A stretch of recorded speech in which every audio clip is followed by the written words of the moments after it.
सुहेल, जैसा आपने बताया है कि ईवीएम और वीवीपैट को लेकर बड़ा फैसला सुप्रीम कोर्ट का आया है। वीवीपैट याचिका पर सुप्रीम कोर्ट ने अहम टिप्पणी की है। सुप्रीम कोर्ट का कहना है कि जो पहले से बनी हुई व्यवस्था है उस पर आंख बंद करके सवाल नहीं खड़े किए जा सकते हैं। तो ये बड़ी खबर अपने दर्शकों को बताएं। सुप्रीम कोर्ट ने जब ईवीएम पर बात रखी है, वीवीपैट पर अपनी फैसला दिया है और उसी के साथ ये भी कहा है कि एक बनी बनाई व्यवस्था है, उस पर ऐसे आंख मूंद कर आप सवाल नहीं खड़े कर सकते हैं। अब ये बड़ी बात इसलिए है क्योंकि ईवीएम को लेकर कई बार सवाल उठाए जाते हैं और उन्हीं सब याचिकाओं पर आज सुप्रीम कोर्ट ने अपना ये फैसला दिया है। और इम्पोर्टेंट इसलिए है क्योंकि दूसरे चरण का चुनाव है, उस पर ये फैसला आया है वीवीपैट को लेकर। तो ये इम्पोर्टेंट है। मुझे लगता है कि जो लोग वोट देने आए हैं उनसे भी पूछ लेते हैं, क्योंकि यहाँ पर वोटिंग जारी है और वोटिंग के समय अगर वीवीपैट और ईवीएम मशीन्स को लेकर सवाल खड़े किए जाते हैं तो उसे लेकर एक संदेह वोटर के भी मन में बैठ जाता है। सर, आप वोट दे दिया आपने? जी दे दी। सुप्रीम कोर्ट का फैसला आया है आज कि वीवीपैट पर सवाल उठाने वाली याचिकाएं सारी खारिज कर दी हैं। बहुत सारे सवाल ईवीएम पे उठाए। नहीं, ये तो सबको पब्लिक को क्लियर कट दिख रहा है। उसमें फोटो जैसे मशीन पे दबा रहे हैं, फोटो आ रहा है, आपने किसको वोट दिया है। हाँ, तो मतलब कोई संदेह नहीं था? नहीं, संदेह बिल्कुल नहीं है। बहुत सारी याचिकाएं थी कोर्ट में, तो इसलिए आज कोर्ट ने कहा कि आंख बंद करके आप सवाल उठा रहे हैं। नहीं, ऐसा कुछ याचिकाकर्ता को हो सकता है उनको भी ना पता हो कि जो वोट दबाते हैं वो फोटो आता कि नहीं आता है। तो कुछ एक तो ऐसे भी लोग उन्होंने वोट दिया भी नहीं होगा और फिर भी सवाल उठा रहे हैं। देखिए, ये कैसे वो बता रहे हैं कि भाई हम तो वोट देकर आए हैं और हमें पता है व्यवस्था क्या है। तो बहुत से लोग जो सवाल उठा रहे हैं वो शायद गए भी नहीं खुद वोट देने और उन्होंने ऐसे ही सवाल उठा दिया है। मैं एक बार पूछती हूँ, सर वोट दे दिया आपने? जी। ईवीएम मशीन्स को लेकर बहुत सारे सवाल उठाए जाते हैं। आज कोर्ट ने कहा है कि ऐसे ही सवाल उठाना गलत है, सारी याचिकाएं खारिज की। बिल्कुल गलत है। विश्वास रखना चाहिए हमारे देश की प्रणाली पर, इलेक्शन प्रणाली पर विश्वास रखना चाहिए। ये हारे हुए लोगों के शब्द होते हैं कि खराबियां ढूंढते हैं, खामियां ढूंढते हैं। काम करो, सब आपको वोट, सारी चीजें मिलेंगी आपको। जब आप काम ही नहीं करेंगे कुछ चीज नहीं होगी। देश कैसे आप रहा हूं ईवीएम के साथ साथ एक और बात जो सुप्रीम कोर्ट ने कही है। सुप्रीम कोर्ट ने कहा है वीवीपैट याचिका पर कि अगर किसी प्रत्याशी को वेरिफिकेशन कराना भी है, उसे लग रहा है कुछ गड़बड़ है और दोबारा जांच करानी है, तो पूरा खर्चा वही उठाएगा। यानी जो प्रत्याशी वेरिफिकेशन दोबारा कराना चाहता है वो खुद खर्चा उठाएगा, खर्चा प्रत्याशी से वसूला जाए। अगर ईवीएम में कोई छेड़छाड़ मिलती है तो उसे खर्चा वापस किया जाए। तो बड़ी खबर है, यानी जो प्रत्याशी बाद में चुनाव हारने के बाद कहे कि कुछ गड़बड़ है तो वो दोबारा वेरिफिकेशन करा सकता है, जांच करवा सकता है, चेक करवा सकता है, लेकिन उसका पूरा खर्चा उस उम्मीदवार को उठाना होगा। सर, आप इसको कैसे देखते हैं? कहाँ गए आप, बताइए कैसे देखते हैं इसे? ये बहुत बढ़िया डिसीजन है जिसकी वजह से अब ये लोग ऐसा करते हैं कि जो जीत जाते हैं तो कहते हैं कि जीत जाते हैं तो हमारी जीत है। हाँ, और हार गए तो ईवीएम गड़बड़ है। ईवीएम गड़बड़। हाँ, ये 14 से यही कह रहे हैं। हाँ।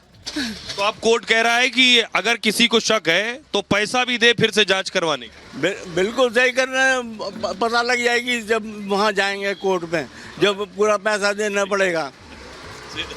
वो तो ठीक है, खर्चा उनसे ही वसूलना चाहिए। भाई जो कुछ खर्चा होता है उसमें उसका खर्चा उस कैंडिडेट को देना चाहिए। वो बिल्कुल सही है। जो ऐतराज कर रहा है वो भुगते उस चीज को।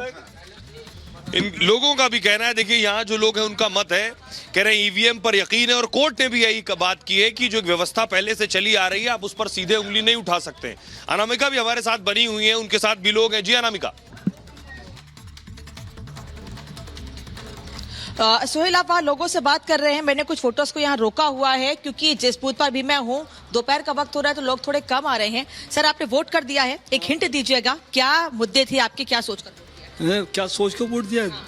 ऑब्वियसली कि विकास को सोच के वोट दिया है। जो डेवलपमेंट देखिए, इंफ्रास्ट्रक्चर कितना बनाया है जिस गवर्नमेंट ने, उसी यही दिमाग में है कि जो डेवलपमेंट करेगा उसका है। और जो हमारा पैसा हमारे जो हम बच्चों के लिए छोड़ के जाएंगे उसे ले लेगा, उसको कैसे दे सकते हैं? ये आप लोगों तक पहुंची है बात, मतलब कि विरासत पे टैक्स लगेगा। एनहेंसिंग का भी मसला आ गया ना सामने नया कि भाई मैं बुढ़ा आदमी, अगर मैं अपना पैसा जैसे जमा किया बच्चों के लिए छोड़ूंगा, उसमें से आधा अगर गवर्नमेंट ले लेगी तो ये भी दिमाग में होना चाहिए ना वोट डालते समय। ये तो प्रधानमंत्री ये भी बात कह रहे हैं कि मैनिफेस्टो में कांग्रेस ने ऐसी बातें भी कही हैं कि महिलाओं का मंगलसूत्र तक, सोना तक बेच देंगे, आर्थिक सर्वेक्षण करवाएंगे चीजों का, ऐसी बातें भी कही गई हैं। महिला हैं आप, और अगर आप अपने बच्चों को कुछ देके जाती हैं उस पर टैक्स लगता है, और मंगलसूत्र जैसी चीज पर अगर बात आ जाए तो क्या कहेंगे आप? उसे हम सपने में भी नहीं सोचेंगे ऐसे लोगों को लाने के लिए। ठीक है ना, तो आप समझ सकती हैं कि किसको लेके आएंगे। दूसरी बात यह है कि हम भी यहाँ रह रहे हैं मथुरा में, मैं तो मथुरा की बात करूंगी।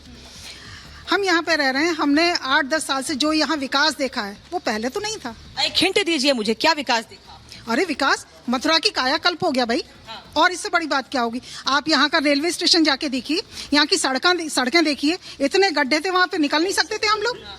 हैं, देखिए कितनी खूबसूरत हो गई है मथुरा। मथुरा खूबसूरत हो गई। ऑफ कोर्स बहुत सूरत अच्छा है। सोचना चाहिए इस चीज को, है मतलब। वैसे तो लोग आज कह रहे हैं, जो यहाँ आ रहे हैं, नए लोग आ रहे हैं, वो कह रहे हैं हम यहाँ के हैं, बाहर के लोग तो बाहर के रहेंगे। बाहर के तो हेमा मालिनी को भी कहा जा रहा है, तो उनको लेकर कुछ हिंट। लेकिन वो हम तो बस विकास देखेंगे, देशभक्त हैं, देशभक्त ही रहेंगे, और हमारे लिए तो विकास इम्पोर्टेंट है। विकास इम्पोर्टेंट है। सर एक छोटा सा हिंट आप लोग दीजिएगा, क्या सोचकर वोट किया? विकास को सोचकर ही वोट दिया है, और कुछ मोदी जी को देखकर वोट दिया है। सरकार हम चाहते हैं उन्हीं की रहे। अंकल जी आप तो कई बार वोट कर चुके हैं। मोदी की सरकार में। अच्छा, आप क्या चाहती हैं? मोदी जी को। सर अब बहुत सी बातें आप लोग कह रहे हैं, मुझे ये हिंट दीजिए कि मथुरा के मुद्दे क्या हैं? यमुना की सफाई की बात कही गई, क्या एक ही प्रॉब्लम है जिसको इस बार हर हालत में कर दिया जाएगा, ये भी कंफर्म है, मुझे अंदर लग रहा है, क्योंकि उनका कमिटमेंट है हमारे सांसद का कि मुझे ये समय मिला तो मैं इस बार यमुना पे ही ध्यान दूंगी। आप बहुत जागरूक लग रही हैं, मुझे बड़ी अच्छी बात है कि महिलाएं इतनी जागरूक है, इतनी बड़ी महत्वपूर्ण बातें कह रही हैं। नहीं, मैं ये कह रही हूँ कि अब की बार यमुना का तो होना ही होना है। यमुना की जो सफाई होगी अब की बार हर हालत में होगा। हमारे बिहारी जी का कॉरिडोर बनेगा, जन्मभूमि के लिए देखिए कितने काम होंगे, तो इसके लिए सोचने की जरूरत है। ये माने कि राम मंदिर के विकास से आप लोगों को उम्मीदें बढ़ी? जी अनामिका, आपके पास आएंगे। एक बहुत बड़ा सवाल है, अगर पिछले वोटिंग की बात करें तो कहा गया कि वोटिंग बहुत कम हो रही है, इस बार भी बहुत ज्यादा वोटिंग नजर नहीं आ रही। ये सवाल का जवाब मैं लोगों से चाहूंगा, क्या लग रहा है वोटिंग क्यों कम हो रही? भाई वोटिंग हमें तो इसीलिए लग रहा है कि एक तो लोगों के दिमाग में एक बात है कि आना तो मोदी है, तो ये वजह एक ये भी कारण है, और दूसरा ये है कि गाँव में लगता है कि वोटिंग ठीक हो, शहरों में लोग अपना एसीओ में लेटे हुए हैं, पता होने कि मोदी तो आना ही है, तो अपना आराम करो यार, क्यों खामखा टाइम खराब कर रहे हो। कह रहे हैं कि लोगों को लग रहा है तो मोदी ही, और आ ही जाएंगे तो क्यों वोट करना, वोटिंग क्यों कम हो रही? वोटिंग कम का तो कुछ नहीं कह सकते। लोग क्यों नहीं निकल रहे? लोग तो निकल रहे हैं धीरे धीरे, तो आप तो निकल आए, बहुत से नहीं निकले। नहीं निकाल रहे हैं, हम सबके प्रयास कर रहे हैं, अपनी तरफ से प्रयासरत हैं हम लोग कि ज्यादा से ज्यादा वोटिंग करें। सर वोटिंग कम क्यों हो रही, क्या वजह है? तुम ही जान सको। हाँ ये कह रहे हैं। हाँ यही बताओ, वोटिंग कम क्यों हो रही है? गर्मी भी है, और फिर आदमी को ये है कि भाई 400 पार तो हो ही रहे हैं, तो क्यों खामखा जाए। इनका कहना वोटिंग इसलिए कम हो रही है क्योंकि मोदी जी। हाँ, गर्मी भी है, गर्मी का भी है। तो ये देखिए बीजेपी का काउंटर है, इधर सपा वाले भी हैं, आइए उनसे बात करते हैं। पंकज जल्दी से आइए, इधर काउंटर पर कुछ भीड़ कम है और ये लोग हमारे साथ हैं। सर एक बात बताइए, वोटिंग कम क्यों हो रही है इस बार? भाई आपको पता, हम तो यहाँ पे वहाँ मतदान केंद्र के अंदर नहीं है कि जिससे पता चले वोटिंग कम। पिछले चरण में भी कम हुई। हाँ तो ये होता है, ये हो रहा है तो बीजेपी हारेगी। अच्छा ऐसा है? हाँ, I am a psephologist also. हाँ तो वो हारेंगे। हाँ नाकामियां मोदी जी की इतनी है, लोग ना खुश है, और जो है बेरोजगारी इतनी हो रही है कि जनता कह नहीं रही है, परंतु अपने वोट के माध्यम से चोट देगी। आपके यहाँ से तो प्रभु श्री राम को ही उतार दिया जी। प्रभु श्री राम पहले भी थे, मंदिरों में थे, परंतु उतार दिए। वो एक तो बाहरी है, प्रत्याशी है, कोई यहाँ पे जनाधान नहीं है। बीजेपी वाले खुद आपस में लड़ रहे हैं उन्हें हरवाने के लिए। ऐसा? हाँ जी। लोमस हमारे साथ बने हुए हैं। लोमस आप कहाँ हैं, जरा बताइए, लोगों से बात करिए। बिल्कुल साफ तौर पर सोहेल, मैं आपको बता दूं, जानकारी दे दूं कि मैं अभी नोएडा में मौजूद हूं और यहाँ पे देख सकते हैं जो महिला वोटर्स है वो यहाँ पे मौजूद है। मैं अपने विजय को बोलूंगा थोड़ा आगे आकर के वो दिखाए कि यहाँ पे जो महिला वोटर्स हैं वो यहाँ मौजूद हैं, खुद अपना मत का प्रयोग कर चुकी हैं और दूसरों को भी यहाँ पे प्रेरणा देते हुए दिख रही हैं। हम कुछ महिला वोटर से बात करने की कोशिश, आपने मत का प्रयोग कर लिया? हाँ जी, मैंने अपना मतदान दे दिया, बिल्कुल। और क्या मन में विषय थे, क्या मुद्दे लेकर के गई थी आप वोटिंग मशीन के पास? मुद्दे तो कुछ खास नहीं थे, बस यही था कि और लीडरशिप थोड़ी अच्छी हो जाए और एम्प्लॉयमेंट, बस। क्या मुद्दों को लेकर के अंदर गई थी आप? देखिए, मेरा भी कोई खास मुद्दा नहीं था, बट लेकिन ये है कि भाई जैसे हमारी पिछले सालों में हमारी ओवरऑल ग्रोथ हुई है, ऐसे ही ग्रोथ होती रहे और हम ऐसी सरकार। मुद्दों को लेकर के अंदर गई थी? देश की ग्रोथ, बिजनेस सेक्टर की ग्रोथ। आपका क्या मुद्दा रहा? महिला सुरक्षा और देश का विकास, जिसमें रोजगार के जो उत्तर प्रदेश में है, ग्रेटर नोएडा का इतना विकास हो रहा है, उसमें रोजगार के बहुत चांसेस हैं यंग जनरेशन के लिए। क्या आपका मुद्दा रहा? देश सुरक्षित हाथों में रहे, जैसे कि है मोदी जी के रहते हुए, आगे भी देश सुरक्षित हाथों में रहे और ऐसे ही विकास होता रहे। बेकार के मुद्दों से हटिए आप लोग और देश की सुरक्षा के लिए सोचिए, देश की तरक्की के लिए सोचिए, ये छोटे मोटे चक्करों में मत पड़िए आप लोग। बिल्कुल, लेकिन विपक्ष तो कहता है कि उन्होंने काफी विकास किया, मोदी जी ने तो केवल नाम बदल करके चलाया। नजर आ रहा है, सब लोग जागरूक हैं, वोट डालने आ रहे हैं, ये सामने नजर आ रहा है। ये विकसित विकास किया होता तो 2014 से मोदी जी कैसे हैं? कोई नहीं है टक्कर में, क्यों पड़े हो चक्कर में, मोदी जी हैं सब।